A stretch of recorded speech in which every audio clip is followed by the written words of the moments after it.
ভাই, Bangladesh cricket team আসলেই কালকে অনেক ভালো খেলছে। অনেকে বলতে পারেন ভাই মিরপুরের মাঠ বাংলাদেশ তো ভালো খেলেই।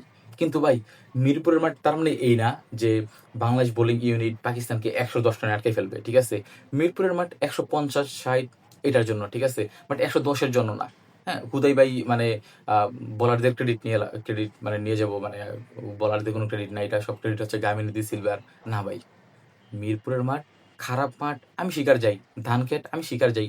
কিন্তু ১৯০ সরি ১০৯ বা ১০ এর না। ঠিক আছে? মিরপুরের মাঠ ১৫০ এবং ৬০ এর। ঠিক আছে? তো মুস্তাককে ক্রেডিট দেওয়া লাগবে, তাসকিনকে ক্রেডিট দেওয়া লাগবে। মানে একদম যারা বল করছে সবাইকে ক্রেডিট দেওয়া লাগবে কালকে। ঠিক আছে? কারণ ভাই পাকিস্তান হ্যাঁ, ভালো প্লেয়ারদেরকে ওরা পাঠায় নাই। বাট তার মানে এই না যে পাকিস্তানের এরা খারাপ প্লেয়ার সবাই। এরা সবাই ভালো প্লেয়ার। ঠিক আছে?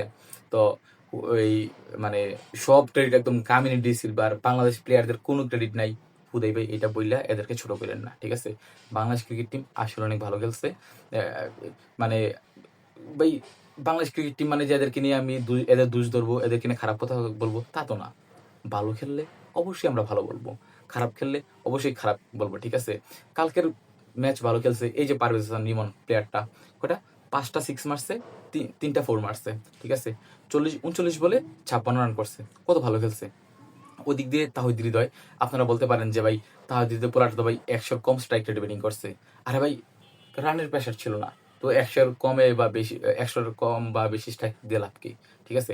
ওদিক দিয়ে তো এই যে পারভেজ হাসান ইমন পুষাই দিছে, তাই না? তো তাহিদ হৃদয় যখন দেখছে যে ভাই আমার ওই পাশের প্লেয়ারটা ওই একদম মারমুখী ভঙ্গিতে আছে যে ভাই বল পাইলেই মারে, 6 মারে, 4 মারে। তো হুদাই কেন আমি প্রেশার নিব? ঠিক আছে? হুদাই কেন আমি সিঙ্গেল নিব? হুদাই কেন আমি ডাবল খেলবো? হ্যাঁ? আমি চাবো যে স্ট্রাইক রেট যাতে ঠিক থাকে। তো কালকে স্ট্রাইক রেট ঠিক রাখার তেমন প্রেশার ছিল না। কারণ বলের রান অলমোস্ট সমান ছিল। ১২০ বলে ১১০ রান দরকার। তো তাহিদ তো যা খেলার তাই খেলছে। এই যে পারভেজ হাসান ইমন যা খেলার তাই খেলছে। তো হুদাই ভাই মানে মিরপুরের পিচের ক্রেডিট দিয়ে লাভ নাই। কালকে বাংলাদেশ অনেক ভালো খেলছে। আশা করি বাংলাদেশ এই ধারাবাহিকতা ধরে রাখবে। ঠিক আছে? এই যে শ্রীলঙ্কার সাথে খেললো।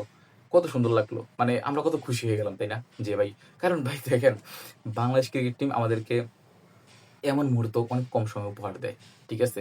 আর কালকের খেলাটা দেখে আমার ২০১৫-১৬ সালের কথা মনে পড়ে গেছে। ওই তামিম ইকবাল, সাকিব আল হাসান, মুশি, তারপর হচ্ছে রিয়াদ ভাই, আ নতুন হচ্ছে ইয়া কি যে বলে? মুস্তাফিজ যোগ দিল। তারপর হচ্ছে মাশরাফি বিন মুর্তজা ক্যাপ্টেন। তো আমার ওই সময়টার কথা মনে পড়ে গেছে। কি একটা টাইম ছিল। মানে আমরা ম্যাচ জিততাম। ওয়ানডে র‍্যাঙ্কিং এ আমরা টপ ৫-৬ এ থাকতাম। টি-20 তে যদিও আমরা তখন অতটা ভালো ছিলাম না, বাট ভালো ছিলাম। ঠিক আছে? তো ওই টাইমের কথা মনে পড়ে গেছে। এখন বাংলাদেশ ক্রিকেট টিমের প্রতি শুভকামনা।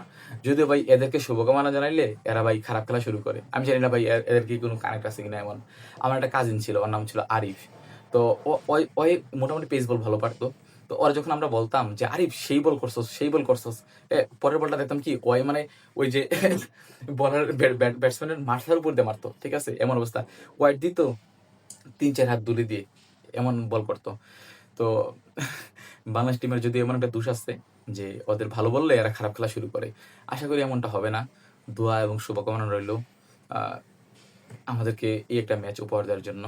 আ আবারও বলতেছি ভাই, বাংলাদেশ প্লেয়ারদের কাছ থেকে ক্রেডিট ছিনে নিয়েন না। ঠিক আছে? বাংলাদেশ প্লেয়াররা কালকে অবশ্যই ভালো খেলছে।